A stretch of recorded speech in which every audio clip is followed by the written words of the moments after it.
Assalamualaikum warahmatullahi taala wabarakatuh dan selamat datang. Saya Sa'adah binti Ahmad dari PSNP PI 5619. Angka giliran saya adalah 201931234114. Baiklah, saya ingin membentangkan tentang projek inovasi digital saya iaitu Lagu Kenali Kalam Ilahi. Pensyarah bimbing saya adalah Ustazah Muslihah binti Ismail. Ya, baik, ini adalah isi kandungan iaitu pengenalan, rasional projek, pernyataan masalah, objektif, skop dan limitasi, kepentingan dan impak, anggaran kos, model inovasi, cara menggunakan inovasi, hasil maklum balas, pembuktian pencapai inovasi, seterusnya kesimpulan. Okey, saya akan membentangkan 12 perkara ini. Baik, kita pergi kepada pengenalan, iaitu baik, pengetahuan tentang kitab-kitab Allah SWT merupakan antara perkara terpenting untuk diingati oleh semua umat Muslim. Justeru, tajuk tersebut diajar di seluruh sekolah kebangsaan di Malaysia. Berdasarkan DSKP tahun 3, terdapat silibus yang menuntut supaya murid mengerti tentang maksud, nama kitab, kesan beriman dengan kitab Allah. Namun, tidak semua murid mampu untuk mengerti fakta tersebut. Oleh itu, saya telah menghasilkan satu inovasi digital untuk membantu menyelesaikan masalah tersebut. Menurut Vaughan 2014, multimedia adalah gabungan beberapa elemen seperti teks, grafik, animasi, audio dan video dalam satu persembahan. Saya telah menggabungkan kesemua elemen tersebut dalam satu lagu yang saya ciptakan ini. Baik, yang kedua ialah rational project. Okey, rational project saya hasilkan ini ialah murid tahun 3 telah ditugaskan untuk mengerti fakta-fakta tentang kitab-kitab Allah. Namun, mengerti merupakan satu cabaran yang besar kepada pelajar kerana pelbagai topik dan fakta yang terkandung dalam mata pelajaran yang perlu difahami dan dipelajari dan diingati. Menurut Harun Baharudin 2016. Okay. Jadi, rational projectnya adalah inovasi ini dijalankan adalah untuk membantu proses pengajaran dan pembelajaran dalam kelas berjalan dengan lancar. Projek ini adalah satu projek yang dapat menarik minat murid terhadap muzik. Seterusnya, memberi pengetahuan tentang kitab-kitab Allah. Murid-murid mendapat ilmu pengetahuan sambil menyanyi dan menari mengikut rentak lagu yang popular yang diminati pelajar. Okay. Jadi, itulah rational projectnya. Baik, kita pergi kepada pernyataan masalah. Okey. Pernyataan masalahnya ialah berdasarkan DSKP tahun 3, terdapat silibus yang menuntut supaya murid mengingati maksud, nama kitab dan kesan beriman dengan kitab Allah. Namun, murid sukar untuk mengingati pengertian Al-Quran dan kesan beriman dengan Al-Quran. Pernyataan masalah yang seterusnya ialah murid keliru dengan nama kitab serta Rasul yang diwahyukannya.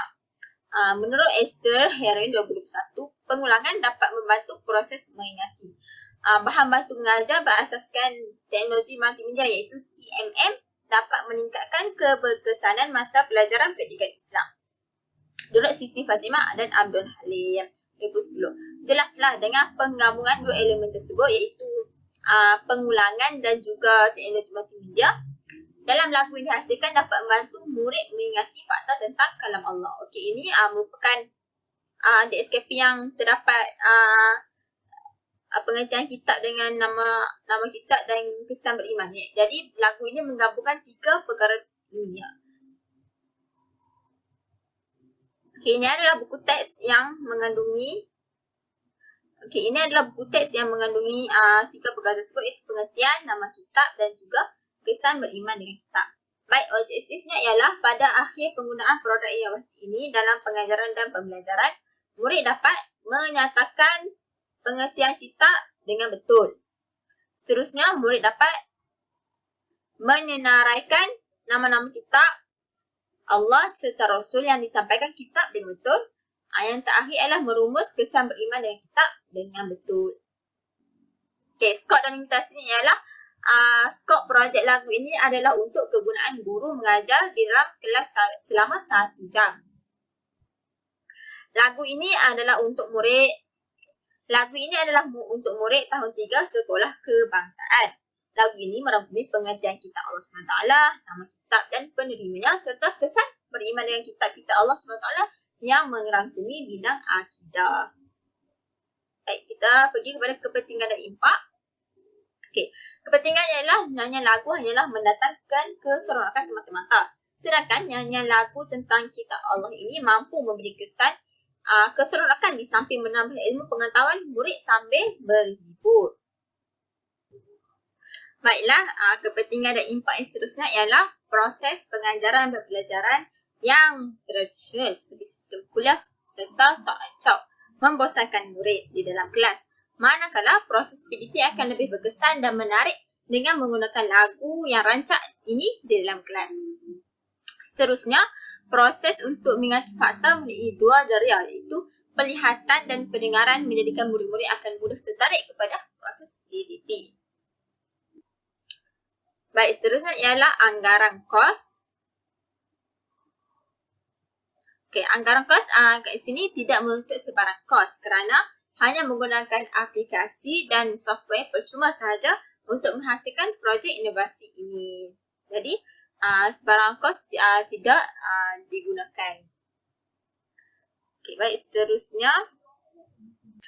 seterusnya ialah model inovasi iaitu inovasi ini menggunakan model inovasi kreativiti terarah iaitu melalui 4 fasa iaitu fasa persediaan, imajinasi, perkembangan dan juga tindakan. Okey, fasa persediaan ialah membuat pemerhatian terhadap masalah yang sering berlaku terhadap murid tahun 3. Seterusnya membuat analisis tentang perkara yang dapat membantu mereka dalam mengerti fakta tentang kitab-kitab Allah. Okey, dalam fasa imajinasi pula menghasilkan idea yang berkaitan dengan kitab-kitab Allah. Seterusnya menghasilkan bentuk komunikasi yang unik seperti animasi menarik serta lagu yang rancak. Dan seterusnya menggabungkan maklumat yang berasingan untuk menghasilkan dan memilih inovasi ini. Okey, baik, seterusnya. Seterusnya ialah fasa perkembangan. Fasa perkembangan ini ialah membuat penambahbaikan serta menilai inovasi yang dihasilkan berdasarkan komen-komen dari rakan-rakan serta guru. Okey, fasa yang terakhir ialah fasa tindakan.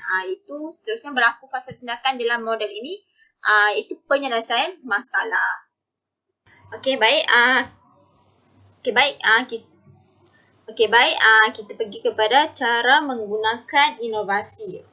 Baik, inovasi ini terdapat dalam dua bentuk iaitu bentuk link YouTube dan juga PowerPoint. Okey, sebelum itu saya ingin menyatakan inovasi ini merupakan inovasi yang mesra pengguna dan juga mudah alih. Okey, jika di dalam bentuk YouTube hanyalah perlu menekan link yang disediakan. Lepas itu, menekan butang start untuk mulakan modul nyanyian. Murid boleh menyanyi bersama dengan melihat lirik video yang disediakan. Murid boleh mengulang video untuk membantu mengukuhkan lagi ingatan terhadap konteks kalam ilahi. Okey. Jika dalam bentuk PowerPoint, membuka PowerPoint, selepas itu hanya menekan butang start dan memulakan video nyanyian. Murid boleh menyanyi bersama dengan melihat lirik lagu yang disediakan. Murid boleh mengulang video yang membantu mengukur lagi ingatan terhadap konteks kalam ilahi. Seterusnya, melihat hasil maklum balas. Okey, selepas maklum balas diberikan, okey, di sini ada penambahan rujukan iaitu Wauga ni. Sebelum ni tak ada. Okey, lepas tu yang ni yang terbaru ada penambahan rujukan juga yang ni Esther ni. Dan ni ada penambahan ayat. Kat sini ayat dia. Amidah Akidah.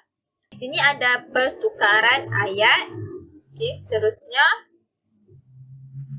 Okey, di sini juga ada pertukaran ayat juga. Dalam kepentingan impak. Okey, di sini ada dalam video inovasi tersebut ada pertukaran kepada animasi yang bersesuaian. Okey, tukar kepada animasi yang bersesuaian. Dan seterusnya ada penambahan animasi. Okey, itu sahaja. Seterusnya kita pergi kepada pembuktian pencapaian inovasi. Okey. Ini pembuktiannya prestasi murid 3 Ibn Khaldun. Okey, sebelum menggunakan inovasi, hanya 5 orang sahaja yang cemerlang dan 10 orang gagal. Okey, selepas menggunakan inovasi ini, terdapat 2 orang sahaja yang gagal dan meningkat kepada 11 orang cemerlang. Ini adalah peratus sebelum menggunakan inovasi, 17 orang sahaja yang cemerlang. Selepas menggunakan inovasi sebanyak 39 orang cemerlang. Begitu juga gagal ada 33%. Selepas menggunakan inovasi ini, 7% gagal. Jadi kuranglah gagal tu dan lulus meningkat ke 50% kepada 54%. Okey. Secara ringkasnya ini adalah gambaran iaitu prestasi kalangan Ilahi menaik kepada 39% ulang dan menurun gagal kepada 7 gagal daripada 33. Kesimpulannya ialah penggunaan lagu amat bersesuaian untuk menggalakkan murid mengingati sesuatu. Menurut Muhammad Rosmadi, Muhammad Saleh dan Hafizah Zulkifli 2020, pelaksanaan didik hibur di dalam kurikulum standard sekolah rendah merupakan satu pelaksanaan yang membawa manfaat kepada guru maupun pelajar. Okey, proses pengajaran dan pembelajaran di dalam bilik darjah menjadi semakin menarik dan bermakna kerana ianya menerapkan unsur-unsur seni dalam pembelajaran. Penyampaian oleh guru turut mempengaruhi kehendak pelajar untuk belajar. Dengan adanya pelaksanaan didik hibur ini, murid akan berpeluang belajar dalam suasana yang menyeronokkan di samping menimba ilmu yang ingin disampaikan oleh guru. Baik, ini adalah rujukan. Okey, ini rujukan yang saya perolehi daripada penghasilan projek inovasi ini. Okey, itu sahaja daripada saya. Sekian, terima kasih.